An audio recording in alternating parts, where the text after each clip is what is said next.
Hello and welcome to Dave's Delightful Dishes. As always, I'm Dave, and it is such a delight to have you here with me today in my kitchen. And today we're doing a real delightful dish. I'm going to do some deconstructed gyros.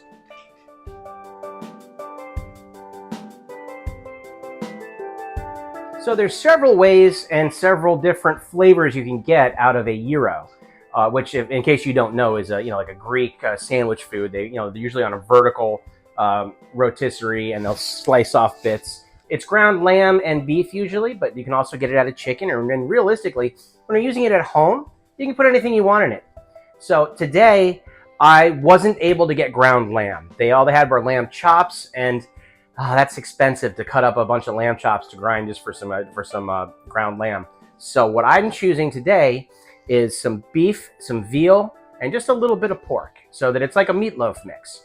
And between that and the spices, which you'll see in the ingredients here,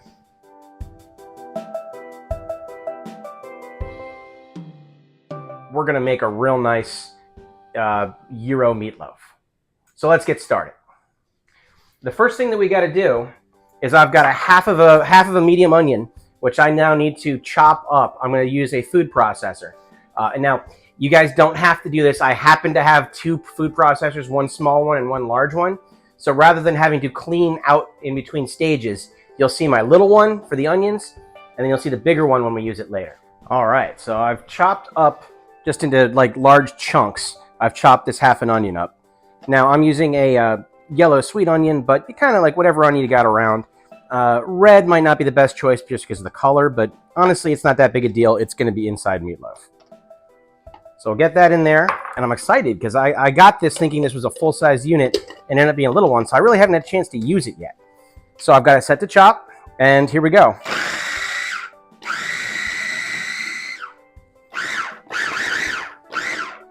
And that's what we're looking for it to be just a nice mince.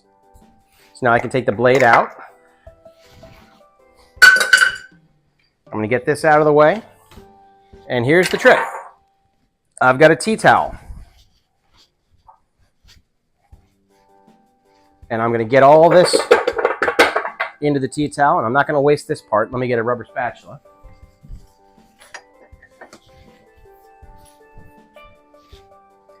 And because, onions are pretty moist. So we're going to try to get all the excess moisture out of this. So that's in the towel. Well, that's good enough.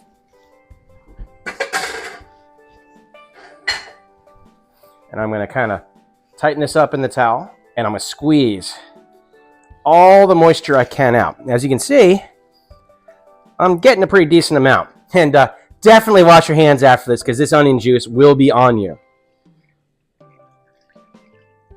All right, so now I've got squeezed onions, and we're going to head back and we're going to go ahead and get the rest of the ingredients together. All right, so now we're going to have to mix together our meat and all of our other ingredients.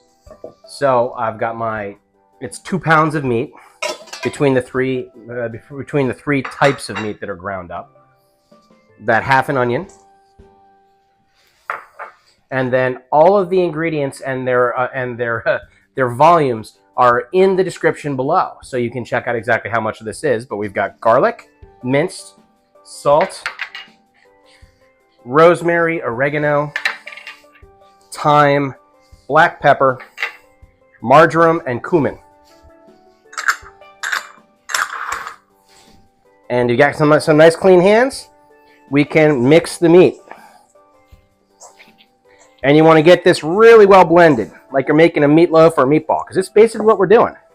It's just like a big Greek meatball.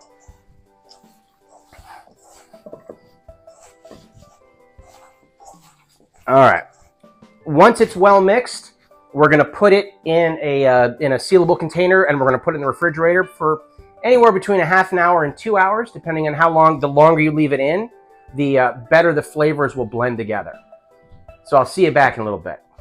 Okay, so here comes my brand new big blender. And we're going to take the meat, and we're going to take half at a time. Depending on how, I got a nice big container on this, but we're going to puree this until it's real smooth. So I want to see how this looks in here. Yeah, no, actually, since I got the big container, I can get it all in. But if your food processor is smaller, then by all means do this in 2 batches. I gotta wipe the hands off. There's nothing like handling meat. And I'm gonna put this on pulse.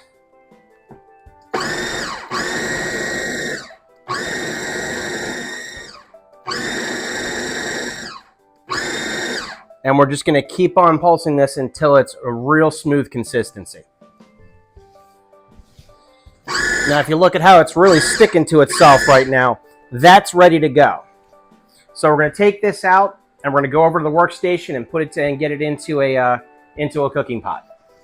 Okay, so what I have here is a loaf pan. And depending on how much meat that is, I've got a second loaf pan ready to go. So I've greased this loaf pan and I've preheated my oven to 325 degrees. And I'm going to at least start off with some of this meat. And I'm going to take my, your hands are clean, you can touch your food. Oh, good, I'm going to get it all in just one. And don't mind my dog, she's very excited about this as well. And I'm pushing this meat down into the pan because I'm trying to get it into a solid mass, and I don't want to have air bubbles in here.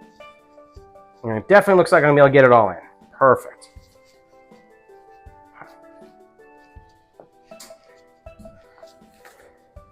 It's funny, it smells really good already and it's still raw.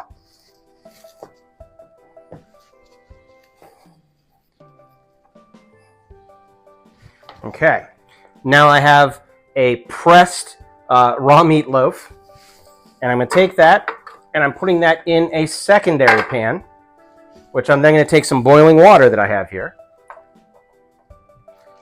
and I'm going to fill this halfway up the side of the pan. And that's, in this case, happened to be 5 cups, but results may vary depending on which ones of these pans you have. This is going in. It's going to go into that 325 degree oven for between an hour and an hour and 15 minutes. You just want to make sure that there's no pink left in the center. So I'll see you back once this is cooked. Okay, it's been an hour and 15 minutes and this is looking really good. So I'm going to use my bare hands here. But one of the things, whether you're using beef or you're using lamb or any meat that you're using, is that we're going to have a bunch of fat rendering out. So I'm going to take this bowl. I'm just going to try to drain as much of this off as I can. Well, that's flavor rolling away, but at the same time, this also will make this a little bit healthier for us, getting all that fat out. And you also don't make as much of a stain on your carving board. So now, I'm going to take this meatloaf, and we're going to flip it. Oh, wow, does that smell good. And at this point, this is ready to slice. What you can do is you can let this cool off and then save it for later, then reheat and slice anytime you like, but there's nothing better like when it's fresh. So I'm going to come off of the side, so I'm making smaller slices rather than it being the whole length.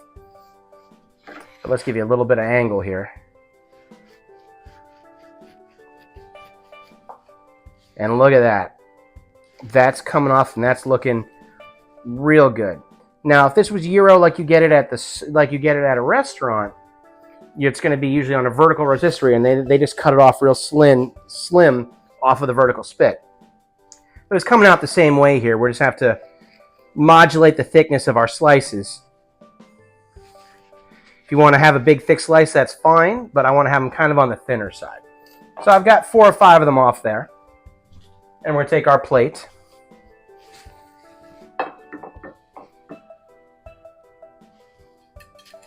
Meat's on the plate. And I can get the carving block off to the side to cool. And now, if you want, you can take some pita, cut some pita into squares and put that there. But this is for my wife's dinner, and she right now is not eating bread. Or is eating less bread. So we're going to be using this as deconstructed. So that way we can have it just gyro with some sides and it's a little bit healthier for her specific desires. So I've got some tomato and I've got some shallot, or you can put red onion out as well. So I'm going to get some of those slices along with it. And a little bit of greens. And then, as seen in a previous episode, I've got some of my Greek tzatziki style potato salad. And then you can add tzatziki sauce if you like as well, or there's plenty of that flavor here if you're going to have it kind of with. And a little bit of chopped dill to rain over the top.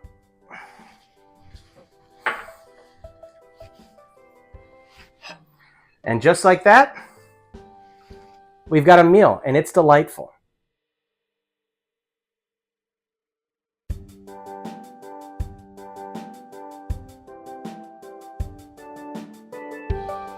Now I'll link, if you haven't seen it, I will link the potato recipe in the description, as well as all the ingredients for the dinner will be in the description as well. You will also find my Facebook page and my Instagram there, where you can, which is good places to see other, I'll do some behind the scenes stuff, or things I'm working on, or things that didn't make it to video. You'll see a lot of that on Instagram. And you'll also see my Spreadshirt page, which is where all my merchandise is, where you can get these cool aprons, or there's coffee mugs, stickers. You know you want a shirt with my picture on it. And, check through there. And if there's something that tickles your fancy, I'd be happy for your support. And in the meantime, leave me comments here and then on my social media. Let me know what you want next. I've got challenges up and coming, and I'm always looking for more. But until then, I'll see you at the next recipe.